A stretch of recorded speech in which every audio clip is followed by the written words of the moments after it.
I'm not gonna bother you. And she is now very elusive. Well, good morning. It's Bobby Lee and Lilith. from Hurricane Creek Farms. It is Easter Sunday. He is risen. He is risen indeed. It's a great day. Beautiful day here in West Tennessee. A little cloudy right now. We had a sunrise service two and a half hours ago. Sun did peek out for just a moment right there. We got a brief sunrise before clouds kind of took over, but got a few chores done early before we went into church, mainly just feeding the steers. Guess we'll give these bulls a little feed since they're up here. You want to fill up a feed bucket for the bulls, Willis?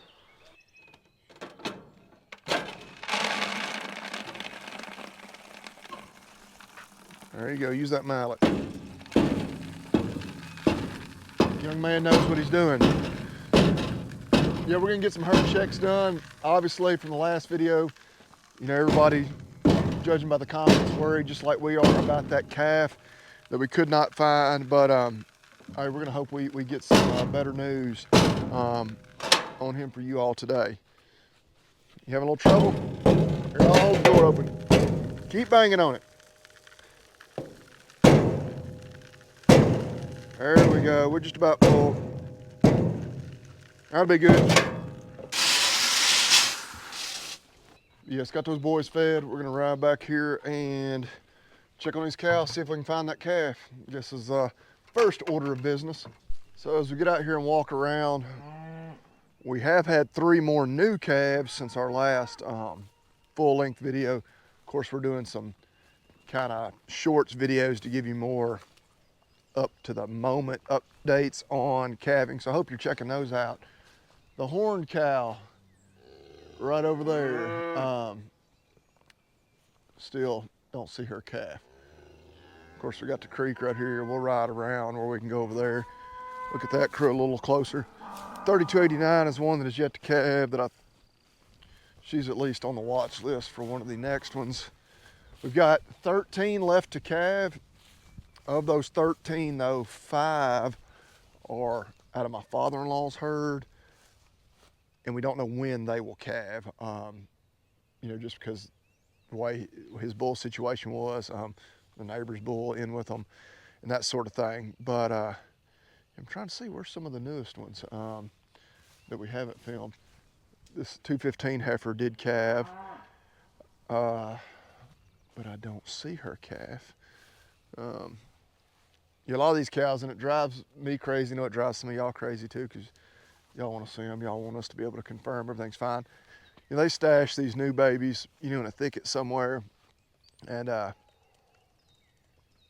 back and check on them, let them nurse, that sort of thing. But all the cows don't keep their calf with them at all times. Some do, but there's benefits of both, kind of philosophies on mothering. But anyway, there's a calf there. That's a big calf.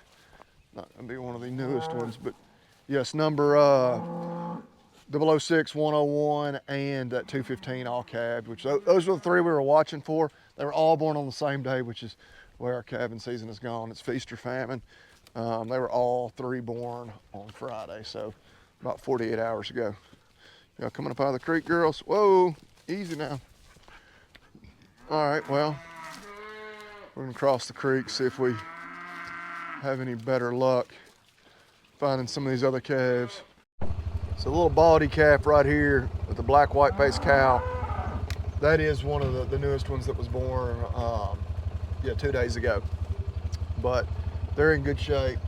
Now we're gonna make the trip around and we can go across the creek. And there's number 101 with her calf. I guess that one is technically the newest. There was 3 born all on Friday, but that one was born, looked like Friday afternoon. So now just 1 more of those newest ones to check for, and then obviously if we can find the calf that has been missing, that 422. There's also some buzzards. I don't know if y'all are gonna be able to see them. They're right over there on the ground. Of course, we don't like that, but hopefully that may be just where one calved there a couple days ago, and they're eating a placenta. but we'll see.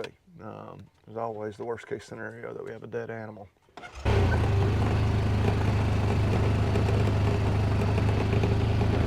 So we'll see. They were right up here. Sadie just ran right by where they were and didn't stop. So I take that as a bit of a good sign that there was an actual dead animal right here. We assume her nose would have taken her right to it. Yeah, they were just right in here. Two of them were on the ground. There was one or two up in this dead oak.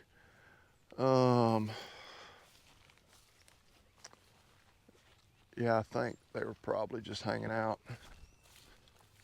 That last one that we just looked at, number 101, and that new calf, when I found that calf and tagged it, they were just right over here. So she may have had that calf right here, and maybe they were just cleaning up some placenta or afterbirth.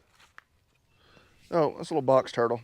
Don't bother him. He's not hurting anything. They weren't bothering him, I don't think. Good eye though, Willis. Don't poke him or bother him. What would happen if I do that? Well, we don't want to bother him. He's not bothering you. You don't bother him. Okay. So I don't think they were scavenging on a dead carcass, or I guess a definition of carcass is dead. A dead animal or a carcass. So there we go. All right, come on. Let's load up and go look some more. And oh my goodness, we can all take a deep sigh of relief. The elusive 422 calf. I'm not going to bother you. And she is now very elusive. But yeah, that calf, just to recap everything, if you didn't watch the last video, so we tagged that calf on Tuesday when it was born, either Monday night or sometime early Tuesday morning. Wednesday, when we were last filming on my day off, could not find it. Could not find it. Had really started to, I just about convinced myself there's a 50-50 chance if it was even still alive. There's Mom. She's about to come back across the creek. We're going to leave the calf alone. Thursday, full disclosure, we did see the calf. So hated to leave y'all with all the suspense, but we couldn't. No, we don't film every day. I have my day job and family stuff and other things to tend to. But still got one calf that was born, I guess, 2 days ago that we still haven't seen. Not too worried or panicked over that. Just like with this example, sometimes they just hide them somewhere and leave them alone. But we're gonna get out of here because that calf is really flighty. I don't love that. That doesn't bode well for easy handling into the future. It is a heifer. If it ended up making a good replacement, I don't know that we would want to keep her. Mom's she's one of the cows that, again, we just got from my father-in-law, so she's not, I mean, she'll come to a feed bunk, but she's not one of the first ones up, that kind of thing. So, all right, we're going to get out of here. We're going to get some other things done. As you can tell probably by our attire, Willis got the Smoky in the Tennessee Shade shirt on. Pretty big basketball game coming on here, and I guess it's about exactly 3 hours. So, yeah, the Easter Bunny also brought Willis a classic Nintendo. So the Nintendo gaming system, like from my childhood, you might play some Mario Brothers here before the basketball game starts. Down here on the Gilt Edge farm to check on this crew. Yeah, the sun poked out for a minute. Now it's back behind the clouds. Can't decide what it's going to do here on this fine Easter Sunday. These calves are probably saying the same thing about me. They can't figure out what I'm going to do as far as when I show up to feed them. Most weekdays I'm down here between 7:15, 7:30, pretty consistently. Yesterday I was down here about 5 a.m. We had a softball tournament, had to leave by 6, still well before daylight. So I had to come down here early because, of course, we also didn't know what time we would be home last night. And actually, they were all right up here around the feed bunks, so we did get to check them all and confirmed everybody was here with the spotlight. But yeah, today they've decided they're gonna mosey on off and graze. I can see one or two back there, so we'll go ahead and put out a little feed, then ride down there and see if we can see them. And there you can see, didn't have to ride back there after all. They heard me banging around on that feed bin. You hear these ladies come. We'll check and be sure we got a head count on all 33. You know, an update, because typically on this farm we like to run, you know, I don't know, 55 to 70 or so animals through the grazing season. We're in the grazing season. We've got these 33 heifers. Actually, I think there's 2 steers. I think it's 31 heifers, 2 steers. Got about 10 that are probably bred or should be bred. Once we check them here in a few more weeks, we'll move the bred ones back home. Get us down, in the mid-20s. So we're looking to add about another 40 or so heifers to this bunch to graze the rest of the year. And really, you may do that at any point. I don't think we'll buy any tomorrow, but there is one sale that's on Mondays that we like. We actually found a gentleman that has probably as many as we want to buy. And when I say we, me and my brother. I actually got another friend that's doing this too this year. We may buy like 100 head and then have 100 plus these few that I've got already that we can sell all together in the fall. Just trying to wait to hear back from him if he's going to have enough that are uniform and fit just what we're looking for. But anyway, we're going to be adding some more calves. I'm pretty certain going to be heifers here in the next few weeks, if not even sooner. Well, we've had all but 5 accounted for, but they were all way back here. Okay, there's 2 more over there in the ditch in the edge of the woods. So that makes 30 we've accounted for. We'll ride on over there. I need to check that mineral feeder anyway. There were actually 3 over here. Oh, now 4. And now there's 5. They're just down there in the ditch where we couldn't see them. So, good deal. Everybody is accounted for now. Mineral feeder is in good shape. All right. So we're in good shape here, aren't we? About ready to go back to the house and play some Super Mario Brothers, right? Okay, Willis and I are gonna go hook up the trailer, get it backed up to the steer's pen, and feed them what quite literally is the last supper for 3 of them. I'm going to the processor tomorrow. 3 more will go a week from tomorrow, and then the last 3 will go 2 weeks from tomorrow. But also need to apologize to any of you all that are college basketball fans and will be tuning into the Final Four. You're going to have to endure the abomination that is Zach Edey and the 3 zebras that are in his back pocket, apparently. This will certainly qualify as my rant for this video, but guys, 6 inches taller than anybody else on the court. And I grew up playing sports, playing basketball. You big guys always got a bad whistle. I mean, it is what it is. They get called for more fouls than they probably deserve, that sort of thing. And it's almost like the refereeing gods decided, okay, Zach Edey is going to be the way we right or wrong that we have committed for decades. We're not going to call a foul on him. Short of him pulling out a gun and murdering somebody right there in the middle of the lane, we're not going to call it. He can stand in the lane for 3 seconds, 10 seconds, 13 seconds. Best tweet I saw during the game was, Zach Edey spends more time in the lane than Jesus spent in the grave. So, I don't know. It's frustrating. And hey, I'm not going to sit here and tell you Tennessee wasn't super physical and didn't foul him at all, because we did. I don't think that we fouled him the 17 or 18 times or whatever he got called for. But what I know for certain is he didn't play that entire game, score 40 points, grab 16 rebounds in a game that physical, and commit only 1 foul. So that's it. I am salty. It was a great year. Just came up a little short of where we wanted to be. The baseball team, I don't want to jinx them, so goodness gracious. At least they are up 6-0, and looks like they're going to take a series win over Georgia. So we've got that going for us still. But anyway, apologies to you all that are going to be watching the Final Four. You may just want to skip that game and tune into the Alabama-UConn one instead, and then hope that either Duke or UNC can play them in the final. At least it'll be a little more watchable. Archie, do you see your dog? That's all we wanted, to go outside and play in water. That's why. Yeah, we're sitting there trying to watch the game for 2 hours, and he is on the couch, in our face. We're like, dude, what do you need? We've already fed you. Maybe he needs to go outside. We take him outside.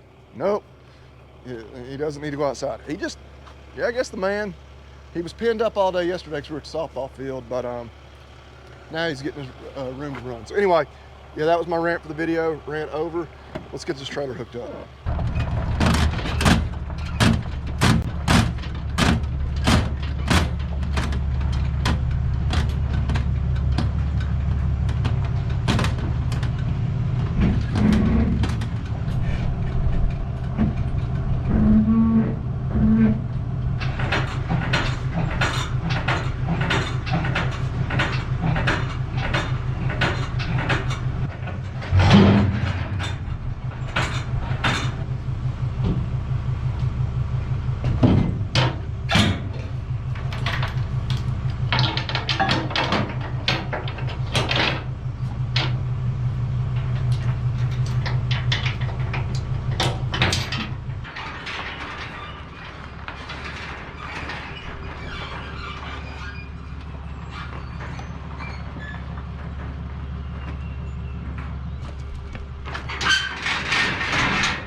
Yep, run them into there, shut the gate, and we should be out of here without too much drama. Well, now I'm kind of trapped. I'm gonna go around this way. But, all right. Yep, we're gonna get y'all fed. They really cleaned up their feed. Very good last couple of days. Kind of never know. Sometimes they get where they won't eat quite as good. You know, feeding that same amount, we had to back off a couple of times in the last week or two, and today they cleaned it up. So we'll get a little feed put out for them. All right, big man, thank you for helping me feed them. We've kept them shut out of this part of the barn. Go ahead and open this gate up. That way, if they want to tonight. Our pens, just because we've been pretty dry, in good shape. You can see it's obviously really muddy right there where they come in and out, but they've got all kinds of dry ground. There's 2, 4, 6, yeah, all 9 of them. Sometimes I wonder, I'm like, because a time or two we've had one get behind a gate where he shouldn't be in the barn, but yeah, it's probably gonna be, might be 227, 228, and 229. Those 3 or 203. It's gonna be 3 of those 4 are going tomorrow just because they're clearly the biggest. Not that the rest of them are gonna do a lot of growing over the next week or 2, but you know, a few more days on feed, they'll gain a little more weight. So yeah, do the logical thing and kill the 3 biggest ones first. Actually, just got a call from my dad. He needs a little help. They're getting ready to get some of their cows caught and get some calves sorted off. And he just needs a little help getting some gates shut. I'm trying to get them moved into a front pasture. So we'll go do that. Well, my dad sent me back here to get on the side-by-side. Apparently, it's not back here in this equipment shed. I got so much equipment back here, I can't find it. I know where it is. Okay, well, I've seen it before down we walked right past it. We'll go up here and get on it. Well, we found the side-by-side, as you can clearly see. What it is, they got those 2 gates right there that have been shut because the bulk of their herd is up here in these pastures, or this pasture. About, I don't know, a quarter of them, maybe less, still back there, and some they need to sell back there. So what we're hoping is that we can open that gate and get those back there to follow us in. They've been wanting back in here. They don't have a lot of grass where they are, but I don't know. Theirs aren't quite as, you know, responsive to calling and coming to a feed bucket is what our herd is. So we'll see. But yeah, I guess yesterday what happened, they were all right there wanting in here, but when he opened the gate, they kind of ran back. And of course we can't leave the gates open because odds are all these will go back there before those want to come up here. So I don't know, we'll see. We'll give them a few minutes and see if they'll cooperate. This is not going to be fruitful. That has become apparent. Okay, well, Yeah, it was this crew right here that we wanted to get to go up to the front. They're simply not going to cooperate, not today. I've got some, I don't know, there's 7 or 8 in here that they need to sell, but it is what it is. Try again another day. And yeah, here's the rest of their crew, most of them off down the hill there. Got my wild man getting the gate for me. But with that being unsuccessful, it's probably gonna just about wrap it up. We've got an Easter supper here in just about an hour. We're gonna go get ready for that. We appreciate y'all watching. Hope everybody had a wonderful Easter weekend. Also, I didn't jinx the baseball team. They just won 7-0. So hey, small bright spot. But we appreciate y'all watching. Willis, what do you tell everybody? Easy, and God bless. There you go. See y'all next time.